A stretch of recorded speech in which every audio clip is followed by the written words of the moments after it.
नमस्कार दोस्तों, आज हम बात करेंगे जम्मू कश्मीर के पहलगाम में हाल ही में हुए आतंकवादी हमले के बारे में, जो देश और दुनिया के लिए एक बड़ी चिंता का विषय बन गया है। इस वीडियो में हम आपको इस हमले की पूरी सटीक और विस्तृत जानकारी देंगे ताकि आप इस घटना को बेहतर समझ सके। तो चलिए शुरू करते हैं। 22 अप्रैल 2025 को जम्मू कश्मीर के अनंतनाग जिले के पहलगाम में स्थित बैसरन घाटी, जो मिनी स्विट्जरलैंड के नाम से प्रसिद्ध है, वहां एक भयंकर आतंकवादी हमला हुआ। यह इलाका पर्यटकों के बीच बहुत लोकप्रिय है और यहां ज़्यादातर लोग गर्मियों की छुट्टियों में घूमने आते हैं। उस दिन दोपहर करीब 2:45 पर 6 से 7 आतंकवादी, जो पुलिस की वर्दी में छिपे हुए थे, अचानक वहां मौजूद पर्यटकों पर अंधाधुंध फायरिंग करने लगे। आतंकवादियों ने घोड़ों की सवारी कर रहे, पिकनिक मना रहे और रेस्टोरेंट के आसपास मौजूद लगभग 45 पर्यटकों को निशाना बनाया। इस हमले में 26 लोगों की दर्दनाक मौत होने की आशंका है, जिनमें एक भारतीय नौसेना अधिकारी और 2 विदेशी नागरिक भी शामिल हैं। इसके अलावा करीब 20 से अधिक लोग घायल होने की आशंका है, जिन्हें स्थानीय अस्पतालों में भर्ती कराया गया है। घायल पर्यटकों की हालत स्थिर बताई जा रही है। बताया जा रहा है कि आतंकियों ने हिंदुओं के नाम पूछ कर और पुरुषों की पैंट उतरवा कर चेक करके मारा। इस हमले की जिम्मेदारी पाकिस्तान स्थित प्रतिबंधित आतंकी संगठन लश्कर-ए-तैयबा के मुखौटा संगठन द रेजिडेंट्स फ्रंट ने ली है। खुफिया एजेंसियों के अनुसार इस हमले की साजिश रावलकोट में बैठे लश्कर के कमांडो ने रची थी। इस हमले को पाकिस्तान के आर्मी चीफ जनरल आसिम मुनैर के एक भड़काऊ बयान से भी जोड़ा जा रहा है, जिसमें उन्होंने कश्मीर को पाकिस्तान की जुगुलर वैन बताया था। इस बयान के बाद घाटी में तनाव बढ़ गया था और आतंकवादियों को बड़ा हमला करने की प्रेरणा मिली। हमले के तुरंत बाद जम्मू कश्मीर में हाई अलर्ट घोषित कर दिया गया। केंद्रीय गृह मंत्री अमित शाह, NSA, CDS और रक्षा मंत्री तुरंत पहलगाम पहुंचे और सुरक्षा एजेंसियों के साथ उच्च स्तरीय बैठक की। प्रधानमंत्री नरेंद्र मोदी ने सऊदी अरब से अपनी यात्रा बीच में ही छोड़कर भारत वापस आकर हमले की कड़ी निंदा की। उन्होंने कहा कि आतंकवाद के खिलाफ भारत कड़ा और निर्णायक कदम उठाएगा और दोषियों को बख्शा नहीं जाएगा।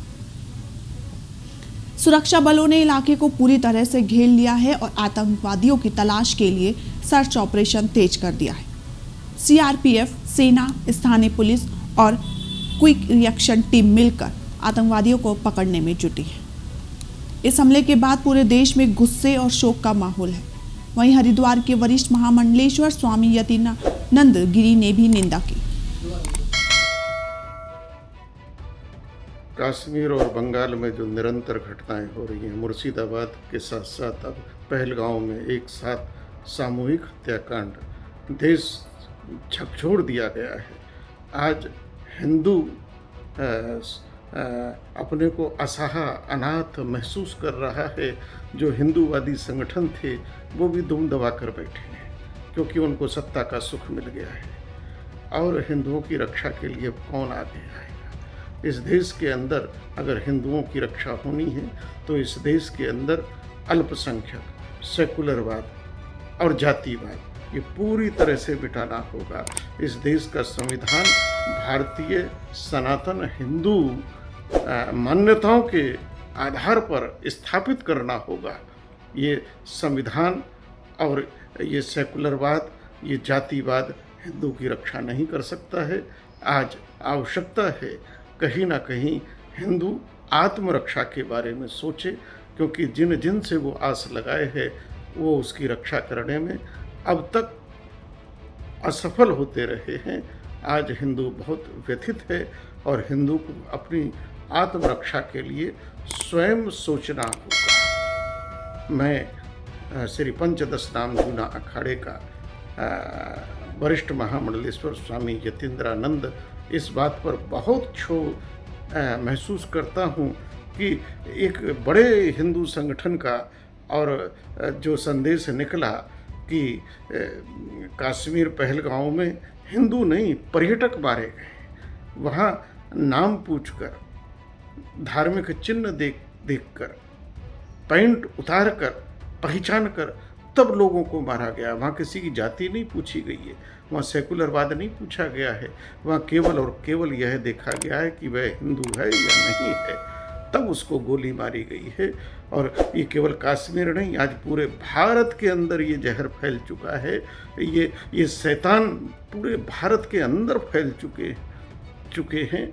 आज भारत की रक्षा करने के लिए हिंदू समाज को उतरकर सड़कों पर आना पड़ेगा और अपनी रक्षा के लिए स्वयं उठना होगा, खड़े होना पड़ेगा। उन्होंने कहा कि आज हिंदू अपने को असहाय और अकेला महसूस कर रहा है।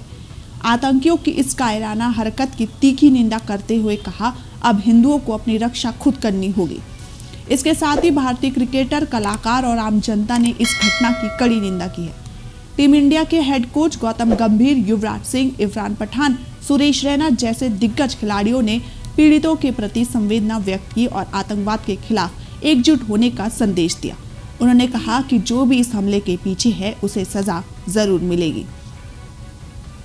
यह हमला घाटी में पिछले कुछ वर्षों में पर्यटन को बढ़ावा देने के प्रयासों को बड़ा झटका लगा है। पहलगाम जैसे शांतिपूर्ण पर्यटन स्थल पर आतंकवादियों का यह हमला दर्शाता है कि आतंकवाद अभी भी पूरी तरह से खत्म नहीं हुआ। अमरनाथ यात्रा जैसे बड़े धार्मिक आयोजनों के मद्देनजर सुरक्षा को और भी कड़ा किया गया है। यहाँ पर श्रद्धालु नजदीक मौजूद खूबसूरत घास के मैदानों का लुत्फ लेने के लिए भी पहुंचते हैं। सरकार ने पर्यटकों और स्थानीय लोगों की सुरक्षा के लिए विशेष कदम उठाए हैं ताकि वे सुरक्षित महसूस कर सकें। साथ ही खुफिया एजेंसियों आतंकवादियों के नेटवर्क को तोड़ने और भविष्य में ऐसे हमलों को रोकने के लिए लगातार काम कर रही है। अगर आपको यह जानकारी उपयोगी लगी तो लाइक और सब्सक्राइब जरूर करें। आप नीचे कमेंट में अपनी राय भी लिख सकते हैं।